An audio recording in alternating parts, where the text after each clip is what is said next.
Assalamualaikum warahmatullahi wabarakatuh. Hai anak-anak sekalian, bagaimana kabarnya? Semoga selalu dalam keadaan sehat dan juga baik-baik saja ya. Nah, hari ini kita kembali lagi nih di pembelajaran seni budaya bersama saya Edo Yoga Saputra. Sebelum kita memulai pembelajaran hari ini, marilah kita berdoa agar kegiatan pembelajaran kita berjalan dengan lancar dan ilmu yang kita dapatkan hari ini dapat bermanfaat dan juga berkah bagi kita. Berdoa, Bapak persilahkan.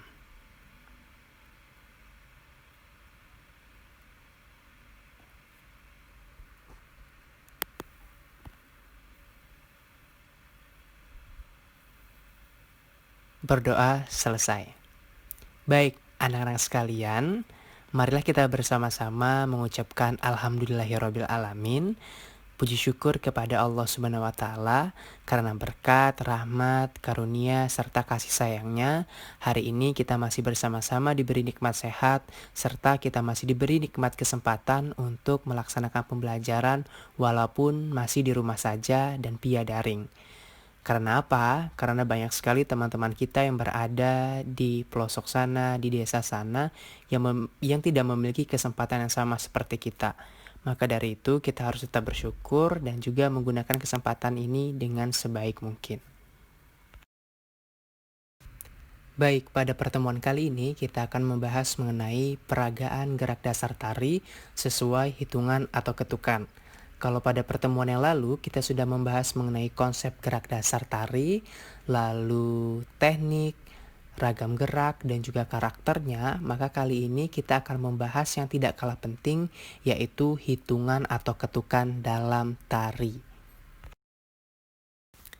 Baik, anak-anak sekalian, pernah nggak sih kalian melihat penari atau seseorang yang sedang latihan dengan mengucapkan hitungan seperti 1, 2, 3, 4, 5, 6, 7, 8?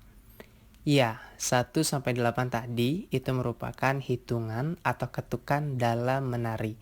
Sebenarnya tidak hanya dalam menari, tetapi kegiatan atau aktivitas bergerak itu pasti menggunakan hitungan 1 sampai 8. Sebenarnya kenapa sih harus menggunakan 1 sampai 8 saja? Kenapa tidak sampai 10 atau tidak sampai 12? Ya, karena hitungan 1 sampai 8 ini akan mempengaruhi musik pengiring dari tarian. Karena apa? Karena musik iringan umumnya menggunakan hitungan yang berkelipatan 8. Sehingga dalam tari juga, karena tari dan juga musik adalah satu kesatuan yang tidak dapat terpisahkan, maka hitungan atau ketukan dalam tari juga berkelipatan 8, yaitu 1 sampai 8. Nah, dalam menari, hitungan atau ketukan ini adalah sesuatu hal yang penting. Karena hitungan dan juga ketukan ini akan menentukan tempo serta durasi dari suatu tarian. Selain itu, hitungan dan juga ketukan ini berfungsi sebagai kepekaan antara penari satu dengan penari yang lain untuk menyamakan gerakannya antara gerak tari yang dilakukan dengan musik iringannya. Seperti itu. Sehingga dalam menari, hitungan dan juga ketukan itu sangatlah penting. Karena seorang penari harus mengerti tentang hitungan atau ketukan. Coba kita bayangkan kalau sekiranya seorang penari dia tidak peka dengan hitungan atau ketukan, maka Bapak pastikan dia menari tidak sesuai dengan tempo musik yang ada. Nah, ketukan dan juga hitungan dalam tari itu memiliki fungsi sebagai berikut.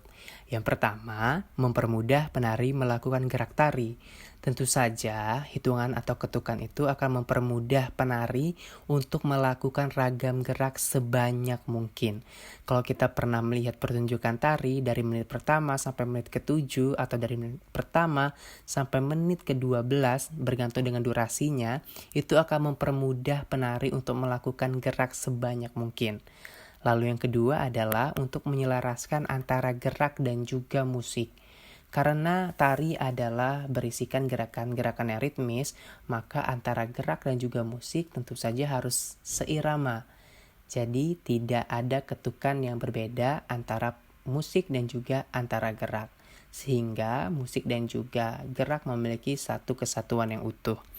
Lalu yang ketiga adalah memberikan penegasan-penegasan pada gerak. Kalau kita pernah melihat pertunjukan tari, ada bagian-bagian tertentu dalam gerak yang memberikan efek tegas pada gerak tersebut. Misalnya pada beberapa contoh tarian, seperti gerak babar kipas.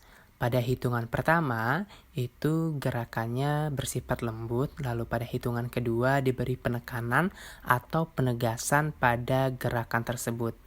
Nah, biasanya pada gerakan yang diberi penegasan atau penekanan tersebut untuk menonjolkan dari karakter tersebut.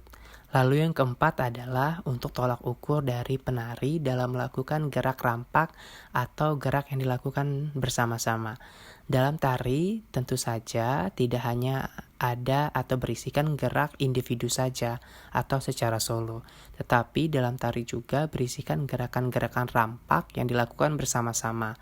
Nah, untuk mewujudkan gerak yang rampak tentu saja dibutuhkan ketukan atau hitungan yang sama antar satu penari dengan penari yang lain.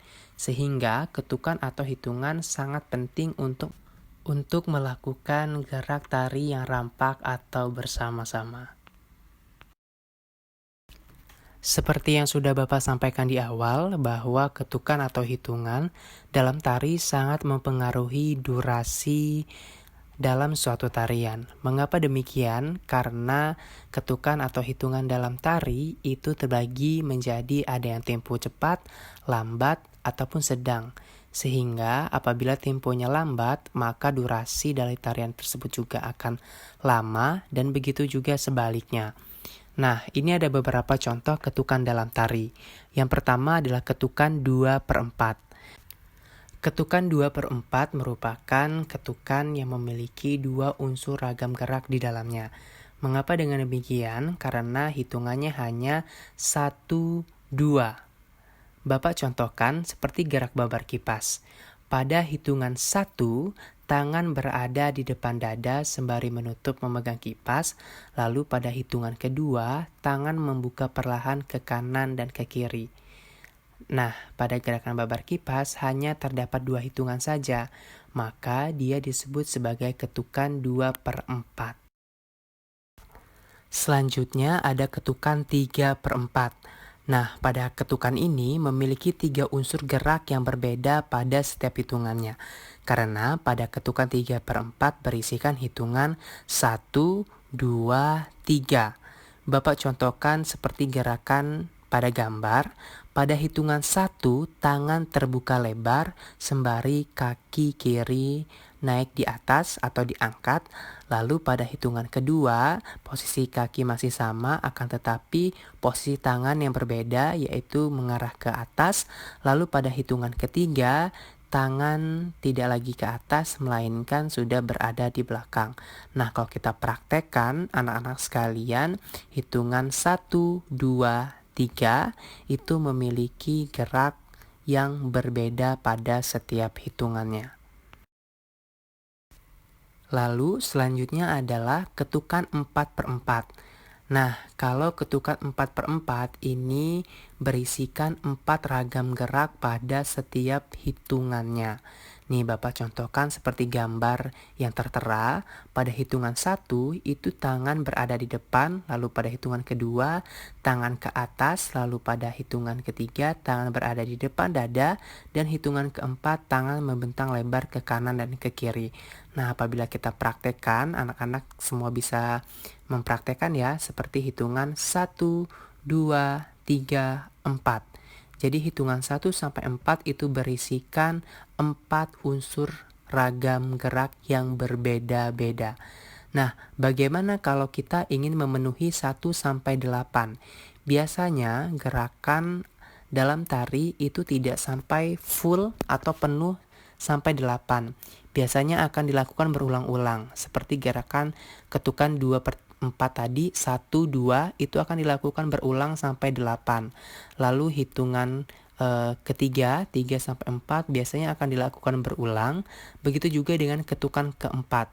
1, 2, 3, 4 itu gerakannya berbeda-beda. Lalu pada hitungan 5, 6, 7, 8 itu gerakannya sama seperti ketukan 1 sampai 4 tadi. Karena biasanya memang ragam gerak pada hitungan 1 sampai 8 itu bersifat berulang, tidak sampai penuh, atau 1 sampai 8 tidak berbeda-beda.